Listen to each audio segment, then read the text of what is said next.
tous. Alors, nous y voilà. On reprend la suite de la vidéo. Je vais en parler de la punition. Et puis, que nous-mêmes,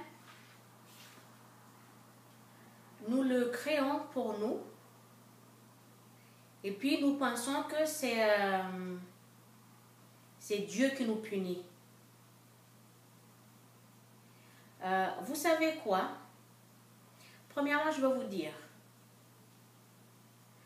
Le Christ avait dit que il n'y a pas de punition. Et j'ai vérifié, parce qu'il a dit vérifier toujours, dans la vie quotidienne en général, comment la vie dans un foyer, entre toutes les personnes qui vivent à l'intérieur, comment ça se passe les relations, et puis aussi dans les relations à l'extérieur avec tout le monde, tous les gens que nous côtoyons, que nous voyons, avec qui nous avons de relations d'amis, de connaissances, tout ça. Comme je vous ai dit, donc, la conscience travaille et pense constamment, et puis toutes sortes de pensées qui étaient formées, elle les stocke en elle, en attendant que toutes ces formes de pensées qui sont dans l'invisible, qui sont là autour de nous, dans l'air que nous respirons. Et en attendant chaque circonstance ou des cas de la vie ou d'une situation qui correspond à ces pensées-là, à tout ce qui a été créé en tant que forme de pensée, pour se manifester, pour se réaliser dans la vie que nous vivons quotidiennement, c'est-à-dire partout, au foyer, avec des gens qu'on connaît, avec des amis, de la famille, des enfants, de toutes sortes de choses, en allant à la forêt, vivant avec les animaux, avec partout où que nous soyons en tant qu'êtres vivants. Avant, dans la vidéo précédente, j'avais dit ça que avant que dès que nous naissons du corps de la future maman, il y a une femme, c'est-à-dire qu'il y a une loi qui gouverne le monde que nous vivons. C'est-à-dire que cette loi, c'est premièrement le respect mutuel en égalité de l'homme et de la femme. Et après, l'homme et la femme est à égalité d'un tout. Et puis aussi, l'homme et la femme doivent, je dis bien doivent, parce que c'est une règle, c'est une loi qu'on ne peut pas changer. C'est comme ça que ça fonctionne, qu'on le veuille ou non, qu'on l'accepte ou pas. C'est valable pour le monde entier. Donc, il n'y a pas des riches ou des pauvres, de je ne sais pas quoi, mais tout le monde sont comprises. Et entre tout ça,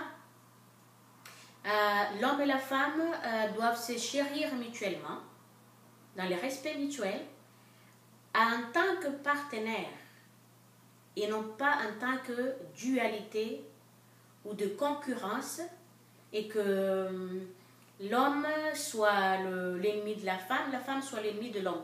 Là, c'est complètement aberrant. On est complètement à côté de la plaque. Et ça a duré depuis déjà quand le Christ a quitté ce monde, que tout avait changé parce que ceux à qui il avait laissé l'enseignement pour aider les peuples, n'ont pas su faire les choses telles comme il fallait faire. Et puis, au fur et à mesure, il y a de la manipulation de l'ego qui est entrée en jeu, qui a modifié petit à petit, parce que, comme je vous l'ai dit, l'ego manipule le monde entier, tout pour juste apporter une satisfaction à un être humain dans n'importe quel sens qu'il soit. Quand à l'époque, ils ont changé tous ces enseignements-là, c'est que il y avait quelque chose qui était un but derrière, qui les a poussés à changer, à modifier, à prendre seulement ce qui était, selon eux, nécessaire pour le monde entier. Ils ont laissé la vérité parce que l'oreille de l'être humain refuse la vérité. Par contre, tout ce qui est contraire à la vérité qui l'amène à la mort ou à une vie exécrable, misérable, pauvre, de maladie, ça par contre, l'être humain, l'esprit humain, le met en piédestal, le met en valeur et le vit, l'accepte, il adhère et vraiment avec une acceptation comme on ne peut pas imaginer, alors que tout ce qui nous apporte le bien-être, on le rejette. Vous voyez? C'est dans ce monde, c'est la manipulation dans ce monde. À cause de quoi? Je vous le dis, à cause de cette l'impulsion égocentrique de l'être humain qui manipule tout. Alors, dès qu'un être, un bébé naît dans ce monde, aucun de nous ne peut y échapper à cette règle de la vie qui existe que dans ce monde, ici dans le monde que nous vivons. Alors, respect mutuel, amour inconditionnel, et se chérir mutuellement, et la femme a son rôle à accomplir personnellement, c'est-à-dire une tâche qui convient à sa nature fondamentale, l'homme pareil, donc le deux en égalité en tant que partenaire. Quand nous sommes nés dans ce monde, vous voyez, je l'ai dit aussi dans la vidéo précédente, que nous créons ce que nous allons vivre. C'est la loi de l'existence qui est ainsi, c'est l'existence. Dès qu'un être il est né, il est sujet à cette règle, à cette vie dans ce monde. C'est-à-dire qu'on crée en tant que pensée, on crée puis on attire dans la conscience et après ça se propulse, ça se réalise sous forme d'une vie, une expérience de vie que nous vivons quotidiennement dans la vie de tous les jours, partout où nous allons, avec qui nous avons une relation, où nous parlons, ou dans tout ce que nous faisons. Dans tout. On ne peut pas y échapper à ça. Pourquoi? À partir du moment quand on peut y échapper, premièrement, nous sommes là, notre tâche, c'est de se détacher de cette impulsion égoïque en chaque être humain qui est là et qui nous pousse, qui nous protège pour la survie, mais qui manipule aussi le monde, qui rend les autres malheureux aussi parce que cet ego prend ce qui est à d'autres pour se satisfaire cet être-là. Et donc, c'est valable pour le monde entier. Donc, les uns prennent les affaires des autres pour aller faire un bien-être pour les autres. C'est comme ça. Donc, on se prend tous des affaires. Alors que ce n'est pas censé être comme ça. Nous sommes sujets à ça. Pourquoi nous sommes sujets? Parce que selon ce que nous pensons, nous allons le vivre. Alors, on ne peut pas, comme je l'ai dit, c'est le Christ qui avait dit ça, mais je le répète, on ne peut pas accepter que ce que nous avons, la conséquence de ce que nous avons créé, par exemple, on a demandé des choses et puis ça s'est réalisé, puis on n'accepte que de ça, mais la conséquence, on ne l'accepte pas. On ne peut pas, parce que quand on crée, à partir du moment quand on pense, c'est-à-dire qu'il y aura une conséquence, que ce soit dans les côtés, bon côté ou mauvais côté, c'est-à-dire qu'on va le vivre soi-même. C'est-à-dire, c'est ça la cause et le fait. La cause, c'est que nous créons, nous pensons, et le fait, c'est que c'est ce que nous allons vivre en tant que réalisation de toutes ces pensées avec toutes ces conséquences.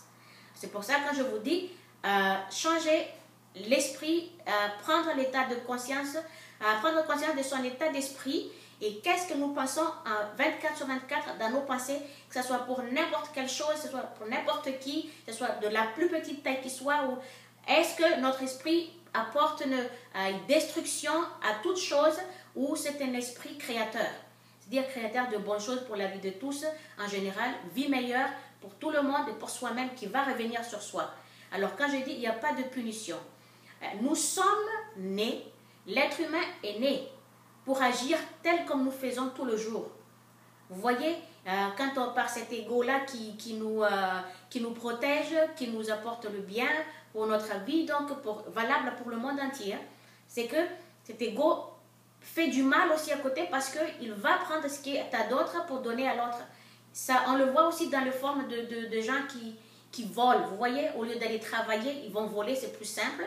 Et au lieu d'aller demander, ils vont voler. Et puis, ils ne veulent rien faire, mais ils veulent juste avoir ce qui est bon, mais sans accepter, c'est que la vie en général, c'est comme ça que ça se passe. Aucun de nous ne peut y échapper à ça. Tout le monde est sujet à ça. Tout le monde est exposé à cette règle, à cette loi. que nous ne pouvons pas y échapper, ni qui que ce soit. Et même notre source d'être ne peut pas changer ça parce que c'est la loi de l'existence. L'existence est liée parce que à cause de cet comportement, à cette la demande de l'être humain, demande, pense, et puis l'ego, entre-temps, avec cette activité, il apporte, donc tout le temps, il veut satisfaire l'être humain, donc en donnant tout, puis la création, elle est là, donc l'ego, il fait tout pour protéger le corps, pour que le corps soit bien. Vous voyez, quand il y a quelqu'un qui attaque une personne verbalement ou physiquement, donc il y a toujours un être qui arrive, qui protège l'autre, c'est-à-dire, là, c'est le comportement de cet ego-là. C'est un ego protecteur. Mais, comme je dis, il y a un ego aussi destructeur. Alors, c'est l'un de deux. Donc, quand nous sommes nés, nous vivons tel que nous le faisons. Mais la punition, c'est nous-mêmes qui l'apportons parce que, avec les mauvaises pensées, qui va se réaliser, que nous allons le vivre, et puis, on dit que c'est Dieu qui nous punit, c'est à cause de Dieu, à cause d'un tel, à cause d'un tel. Non. Certainement, il y a des êtres avec la puissance de leur esprit, mais ils sont imprudents d'aller dire n'importe quoi et à penser n'importe quoi sur les autres, tout ce qui est des choses négatives. Mais sans se rendre compte, ils ne savent même pas que le retour de ça sur eux, c'est comme une forme de punition. C'est comme une forme de, comme on dit, un retour. C'est comme un boomerang, comme ils disent. Donc, il va y avoir une conséquence de ça parce qu'on pense de choses horribles, on va vivre une chose horrible. Regardez l'image, la définition des choses horribles. Si vous avez un peu d'esprit, d'intelligence pour pouvoir comprendre ça, c'est que ça va se manifester, ça va se réaliser. Et là, après, on dit, on va blâmer Dieu, on va accuser Dieu. Pourquoi Dieu? Pourquoi si? Dieu déjà t'a donné la vie. Tu es la vie, tu es sa vie. Et la source, elle a tout laissé là. Tout pour que nous puissions vivre. Mais après, quand il y a une fainéantise, il y a la paresse qui se met au milieu, puis aller voler les affaires des autres, et puis aller manipuler les autres parce qu'il y a de l'intérêt, qu'on soutire de l'intérêt là-dessus. Après, quand ça ne se passe pas comme on veut, qu'est-ce qu'on fait? On s'en prend à l'autre, puis là, on commence à se lamenter. Qui sait que c'est l'amante? C'est l'ego, parce que l'ego n'a pas réussi à apporter à l'être, au corps, ce que le corps avait besoin, qu'il pense qui est nécessaire, qui est bon pour le corps et pour l'esprit en même temps. Alors, comme je dis, il n'y a pas de punition. Dieu ne punit personne. Il n'y a pas tout ça. Enlève ça de votre tête. C'est juste parce que j'ai vécu tout ça. J'ai vérifié qu'à chaque fois, plus un être humain, comme moi je suis évolué en ma spiritualité, plus je suis dans la connaissance, je fais très attention à tout ce que je pense et puis tout ce que je dis pour ne pas avoir le retour de ça sur moi. Mais ça n'est une autre parfois quand on se défend, parce qu'on était attaqué, ça c'est une forme de défense. Mais de là avec un plaisir, avec une satisfaction, juste pour aller penser, à souhaiter à quelqu'un quelque chose de vraiment mauvaise pour cette personne, c'est-à-dire que là, c'était vraiment avec un plaisir, donc le retour de ça. Mais même quand on se protège, en faisant du mal émotionnellement ou physiquement à une personne, il y a une manière de se parler quand deux êtres qui ne s'entendent pas, parce que la différence, elle est faite pour que nous apprenons les uns et les autres à travers les autres. On se rectifie, on se corrige, on se comporte à cause de ça, parce qu'on se voit par le reflet de ce que nous avons à travers l'autre. Pourquoi l'ego ne supporte pas ça? Parce qu'il se voit à travers l'autre, donc il n'accepte pas, il se défend, il se bloque immédiatement. Non, je ne suis pas comme ça. Parce que c'est lui qui dit, oui, cet être-là n'est pas comme ça. Oui, dans les côtés divins, cet être n'est pas ça. Mais quand nous faisons quelque chose, qui c'est qui fait ça? Il sait que c'est lui qui le fait parce qu'il manipule tout le monde. Il manipule l'environnement. Et puis aussi, il sème la zizanie. Voilà, juste dans les buts de voilà, pour être bien. Pour que l'être soit bien, et puis pour, je sais pas, question de survie, et que voilà, si et là, tout ça. Alors, comme je l'ai dit, je vous le répète, nous sommes nés pour agir comme nous le faisons, mais nous sommes là pour se détacher de tous ces comportements, les uns après les autres. N'est pas donner pouvoir à tout ça, mais c'est détacher, à changer au fur et à mesure, jusqu'à revenir à notre état d'être divin, à le retrouver de nouveau par la belle pensée, belle parole et bon ressentiment avec notre bon comportement. Sur ça, alors, je vous le dis, bonne écoute, bonne compréhension. Je vous aime tous et puis à la prochaine vidéo. Bye bye.